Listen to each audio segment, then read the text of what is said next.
Unfortunately, business really is simple. Now, I never said easy. I never said quick. And I sure the hell didn't say painless. But it is simple.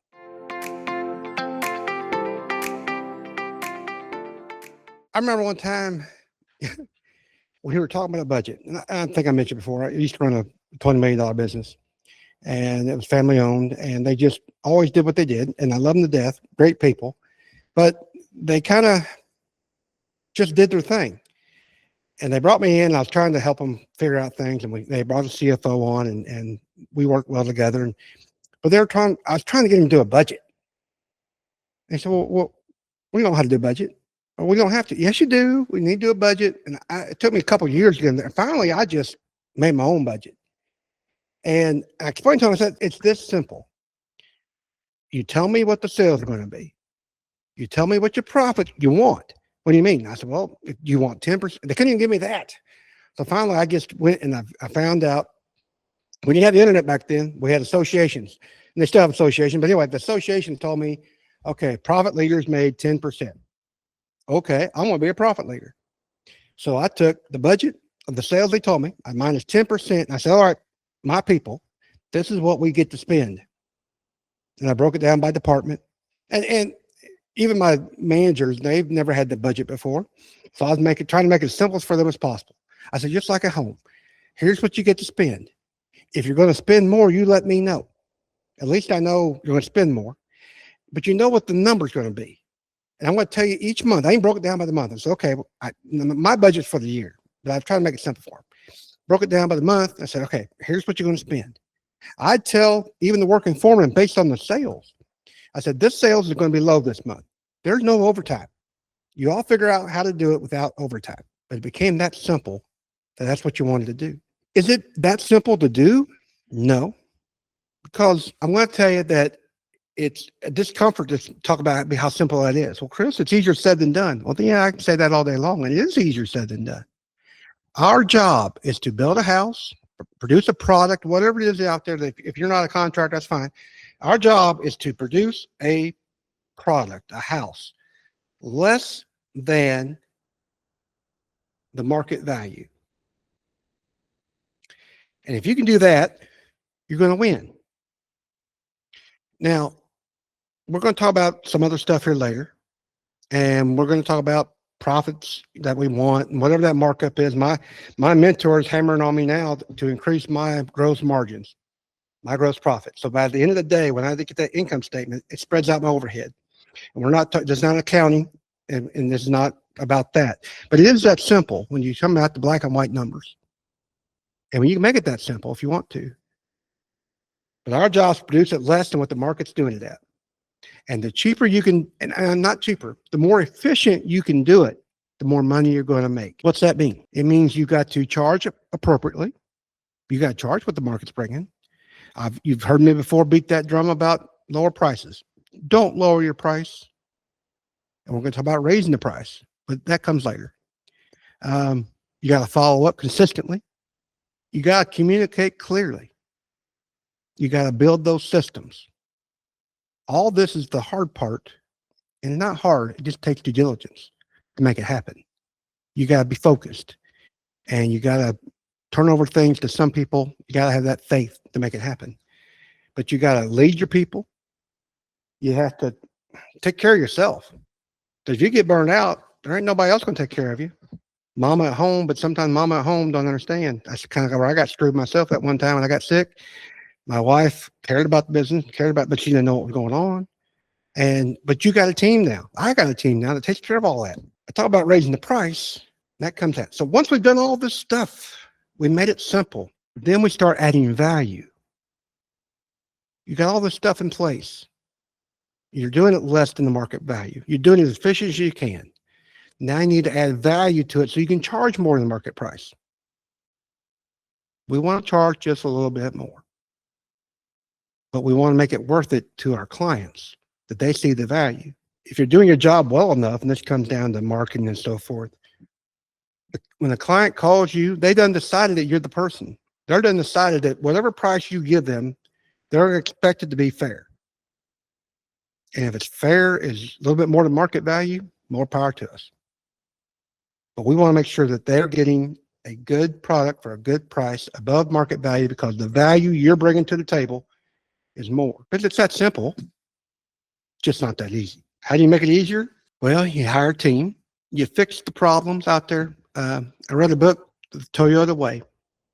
Now, I'm amazed when I went and saw Toyota in Kentucky, and it's an amazing place to be. And what I kind of chuckle about is that I think Toyota, when they come to the United States, they become more Americanized than they were over in Japan because they get some of our influences on them. But one of the things they still stuck with is the 5 whys. You want to fix your problems and fix them at the root. And what they do is they start asking questions. Why did this happen? And then you get an answer. And you say, well, why did that happen? And you basically ask it 5 times and you get down to the root cause. And that's where you're going to solve your problems. Because if you solve the problems at the root cause, then everything else becomes simpler because now you don't have to worry about it in the time. I've talked about it in the past of other episodes where we talk about, fixing the problem. Or you put SOPs in place where that problem doesn't happen, or eliminate it completely, and you don't have to deal with it in the future. But those things are what we have to do. So all the stuff I talk about every week kind of makes sense, and it's just part of the deal. You got to make clear decisions. Clear decisions. Well, hell, I just want you to make a decision. I used to myself sometimes. I don't do this anymore, but it used to be, and even some people. I just want you to make a decision, right or wrong, as long as you're moving forward. But if you ain't making a decision, you're not doing anything. You're not moving.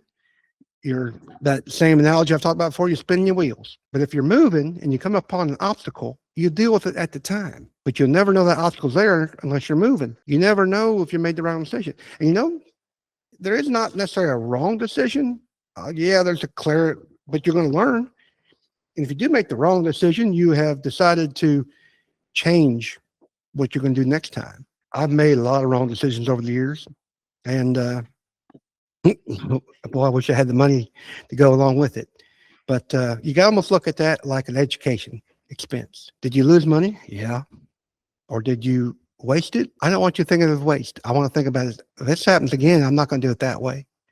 That's your education expense. But there's a price to pay, whether it be short-term or long-term. Do you learn the hard way? Do you learn the right way? We talk about mentors. We talk about coaches. You're paying somebody for their knowledge to blaze the way. They've already done that. And so you're going to pay for it in advance or you're going to pay for it later. But mainly you're paying for time, paying to be quicker. And say you don't have a mentor, you're even paying to make the decisions faster. When it comes to advertising, sometimes we do a lot of I have another company, Top Choice Marketers, and we advertise for clients. And at the beginning of advertising, you got to spend money up front. You spend it faster in the ad so you can get the quicker information so you make good decisions. I talked to a client the other day about they were wanting to do some painting. What if I painted it myself? I said, well, I used to do that. And right now I'm only 2 options. I will build you a shell of a house. I'll frame the inside and I'll walk away. Or I'll do it turnkey, which is you don't have to do anything. I have allowed clients in the past, and I've learned the hard way that it doesn't work because it's not as quick. They want to do their own painting. They want to do their own flooring. Does not work for me because they're not as quick as people doing it every day. And it doesn't save them any money because when you get down to the end of, and if you understand how house contracts work, construction loans, you're paying a lot of money in interest.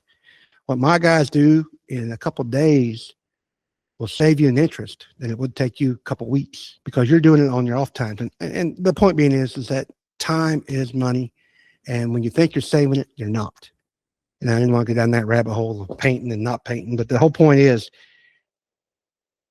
spend the money, save time, make it happen. Now, this doesn't mean that you can't change your mind once you make a decision. I've changed my mind a lot. Matter of fact, I tell my people, I tell my team, I say, I want you to argue with me till I prove you wrong. Or you explain to me your purpose and I'll change my mind. I'm not that hard-headed because I know that sometimes people have more experience than I do. As a matter of fact, that's why I want you to hire A players. I want those players to be smarter than you. But you also need to be able to explain your reasoning for your decisions.